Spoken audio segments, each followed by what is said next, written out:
My name is Melissa, and I am an English teacher, English as a second language teacher at Hawaii Literacy's Drop-In Center.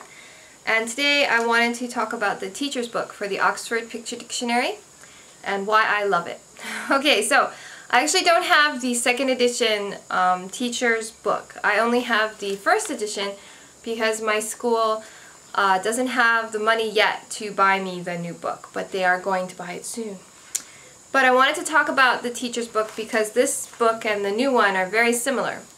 One difference is that this one is smaller, the new one is wider. It's actually, and it's thicker because the new book has more pages than the old book. But I wanted to talk about what's in the teacher's book so that you can decide if you want to buy it. I highly suggest you buy it. It's wonderful. But anyway, so I just turned to a page 72, and on this page, as you can see, they have the page from the student's book right here in its entirety. And then over here they have suggested activities you can do. In the beginning they talk about what page it is in the workbook. And they also give you related pages. So sometimes the words on this page might be related to some other page. They'll give you the page numbers so that if you want, you can tell the students. And here they have topic notes. So the topic notes, they're talking about, in the U.S., all clothes sold must have a care label telling how to clean the item. People sometimes go to laundromats. The use of gas or electric dryers is very common. So it's like cultural notes on the topic of doing laundry. It talks about what happens in the United States in regards to laundry. So this is very good if you have students who are wanting to go to the United States or live in the United States and they're learning about the culture. And then they have teaching tips. They have related vocabulary, so if you want to give them more vocabulary, they have other words that are good that you can also teach the class. And then they have little tips, right? So here's one. It says bring in clothing items so that the students can practice reading the labels on the items. That's a really good idea, right? Draw copies of a real washing machine knobs and dryer knobs and explain the meaning of the terms hot, cold, delicate. That's really good too. So explain how the machine and what the symbols on the machine mean. This is a very good activity. This is why I love this book. Says here as a little warning sign kind of thing, it says some students may not have any experience doing laundry, so you might want to begin by finding out who does the laundry in the household, because some students don't do laundry. Someone else in their family does the laundry. Okay. And then they have introducing the topic, and they tell you how you might want to introduce it. They say you can bring in detergent, dryer sheets, bottles of softener, bleach, spray starch, and see which students have them at their homes. That's one way you can start. You can act out a sequence of doing the laundry and speak about what you are doing as you do the laundry. So you act out, I have dirty clothes. These socks are white, they go in this pile. This shirt is brown, it goes in this pile. I'll start with the light clothes, first add the detergent. So you act out what you're doing and you talk about it. So these are ways to introduce the topic. And then here they have teach the new words.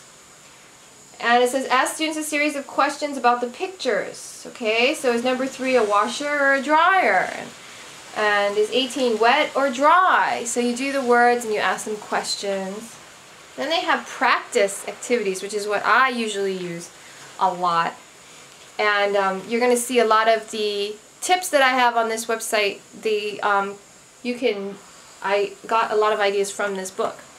So, conversations. They have actual conversations you can put on your board from the conversation practice video on how to do that. And you can have your students practice conversations. And these conversations are really good conversations. So, this one is, my pants are dirty. And then B says, you can't wear them until they are clean. See, that's pretty easy. My pants are wet. Oh, you can't wear them until they're dry, right? And then they have so many different words you can put into the same sentences. My pants are wrinkled. Oh, you can't wear them until they are ironed. Okay, so it's really good. And then they have they have 2 usually. And I will actually do both on the board with the students, and they can take both conversations home and they can practice these sentences because they're useful. The next one, rats. I forgot to buy laundry detergent. Here, use some of mine. I bought it at a discount store. And then you can say, rats, I forgot to buy dryer sheets, or rats, I forgot to buy a fabric softener, and you can switch different things in. So it's really great. I love this. It's already made for you. You don't have to make a conversation. You just write what's in the book. Interview questions. Interview questions. You can do interview questions. You can give them questions on the board and have them interview each other. What I do is the dictation practice, dictation questions practice, which you can see in the teacher's tips. I explain how to do that. But they have the actual questions here. So, number 1, do you go to the laundromat? Great question. Do you dry clothes in a clothes dryer or on a clothesline? Very good question, yeah? Do you iron clothes? What items do you iron? So the questions are very good. They're very interesting questions. And what I do with them is I actually dictate them, have them try to write what they hear, and then we put on the board, and then we have them practice asking each other these questions. And then I actually have them memorize the questions. So I do a lot with these questions because I think they're so good. And then they have listening. They have a different listening task. It says, have students look at their picture dictionaries and write the letters of the phrases as you say them. So if you say iron the clothes, they have to write G. If you say fold the laundry, they have to write F, because that's the letter in the book. So that's a listening activity. And then at the bottom they have an expand the lesson, discussion question, laundry costs can be high. What are some ways to keep laundry costs down? So that's really good. You can use that with advanced students, not so much beginners. But it's great because this book, this one page, gives you all these things a teacher can do, and this you can take a long time doing all these activities. So I really highly recommend this book. And every page they have different activities. They're not all the same either. On this one they have a chalkboard activity where you draw simple clothing on the board and then you have the students label the parts of the clothes. So it's really great. I think this book is wonderful. And if you have an interest in teaching vocabulary with the Oxford Picture Dictionary, then you should definitely buy the teacher's book. Now this is the older version, as I said. The newer version is available.